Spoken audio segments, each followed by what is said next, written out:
भारतीयांच्या सोन्यावरील प्रेमाबद्दल वेगळं सांगण्याची गरज नाही। लग्न असो, सणवार असो किंवा गुंतवणुकीचा विचार, सोनं हे भारतीय कुटुंबांच्या भावनांशी आणि सुरक्षिततेशी जोडलेलं आहे। पण जेव्हा पंतप्रधान नरेंद्र मोदींनी देशवासियांना 1 वर्ष सोनं खरेदी न करण्याचं आवाहन केलं, तेव्हा अपेक्षा होती की लोक थोडं थांबतील। मात्र घडलं नेमकं उलटं। लोकांनी हे आवाहन संभाव्य सरकारी निर्बंधांचा इशारा मानत सोन्याच्या दुकानांकडे धाव घेतली। परिणामी देशभरात गोल्ड रशची स्थिती निर्माण झाली आहे। नमस्कार, मी श्वेता, तुम्ही पाहताय आझाद मराठी। मंडळी, मध्य पूर्वेतील वाढत्या तणावामुळे जागतिक अर्थव्यवस्थेवर दबाव वाढत आहे। अशा पार्श्वभूमीवर पंतप्रधान नरेंद्र मोदींनी देशवासियांना खर्चात बचत करण्याचं आवाहन केलं। पेट्रोल डिझेलचा वापर कमी करा, स्वयंपाकात तेलाची बचत करा आणि सर्वात महत्त्वाचं म्हणजे 1 वर्ष सोनं खरेदी टाळा, असं त्यांनी सुचवलं। यामागचं कारणही स्पष्ट आहे। भारताला आपल्या गरजेपुरतं सोनं मोठ्या प्रमाणात आयात करावं लागतं। यासाठी प्रचंड प्रमाणात परकीय चलन खर्च होतं। देशाची मौल्यवान परकीय गंगाजळी वाचावी, हा या आवाहनामागचा मुख्य उद्देश होता। मात्र भारतीय ग्राहकांनी या संदेशाचा वेगळाच अर्थ घेतला। सरकार लवकरच सोन्यावर आयात शुल्क वाढवू शकतं, GST वाढवू शकतो किंवा खरेदीवर काही निर्बंध लागू होऊ शकतात, अशी भीती ग्राहकांमध्ये निर्माण झाली।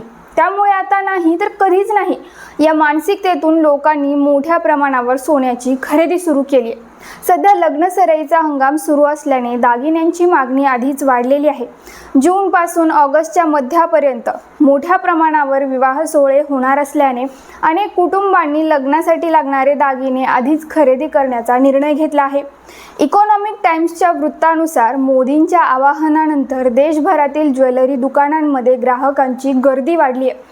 All India gems and jewellery domestic काउन्सिलचे अध्यक्ष राजेश रोकडेंनी दिलेल्या माहितीनुसार गेल्या 2 दिवसात लग्नाच्या दागिन्यांची विक्री सरासरी 15 ते 20% वाढली आहे। मोठ्या ज्वेलरी चेनमधील एका दुकानाची दिवसाकाठी 25 लाख रुपयांपर्यंत विक्री होत असल्याचं सांगितलं जात आहे। मध्यम आकाराच्या ज्वेलर्सची रोजची विक्री 15 ते 18 लाख रुपयांच्या दरम्यान पोहोचली आहे। जॉय अलुकासचे व्यवस्थापकीय संचालक व्हर्गीस अलुकास यांनी सांगितलं की काही ग्राहकांनी नोव्हेंबर-डिसेंबर मधील लग्नांसाठी सुद्धा आतापासूनच सोने खरेदी करायला सुरू केली आहे। सरकार भविष्यात काही कठोर पावलं उचलेल अशी भीती ग्राहकांमध्ये स्पष्टपणे दिसत आहे। देशातील सर्वात मोठा सराफा बाजार असलेल्या मुंबईमध्येही गेल्या 2 दिवसात सोन्याची विक्री जवळपास 20% वाढल्याचं व्यापाऱ्यांनी सांगितलं आहे। या घडामोडींमुळे all India gem and jewellery domestic काउन्सिलने पंतप्रधान कार्यालयाकडे बैठकीसाठी वेळ मागितला आहे। उद्योग क्षेत्राला सरकारच्या भूमिकेबाबत स्पष्टता हवी आहे।